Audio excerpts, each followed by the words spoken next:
Well, hello and thank you for joining us tonight. I'm Jeff Horchak. Joining me at the desk is Chief Meteorologist Matt Jones. Matt, got a lot of burn bans out there. Right now we have at least 16 burn bans in effect, and more counties, more parishes might get added in the next couple days because of all this very dry weather that we've been having. Peyton Manuel has more details on the do's and don'ts to stay safe during this high fire danger time.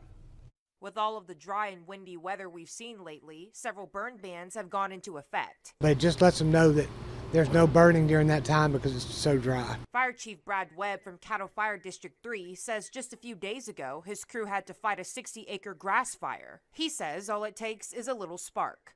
Somebody had some plexiglass laying in the back of their yard that's been there for 3 years. That's never had a problem before, and 3 days ago it started a big grass fire. Chief Webb says people usually ignore the burn bans in place, often leading to dangerous fires that put everyone at risk. Not only do you have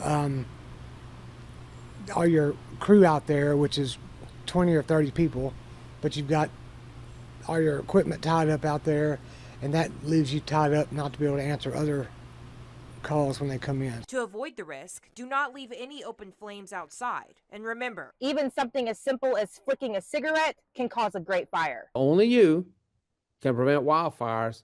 And the other thing you will hear me say is don't light that match. Dr. Mike Strain, the Commissioner of Agriculture and Forestry in Louisiana, also says the burn bans in place shouldn't go ignored. He says after the recent freeze, there's a lot of dead grass laying around, which is a fire hazard that goes unnoticed. We've had some very, very large fires start from some very small debris piles that were lit close to homes or, barns or whatever.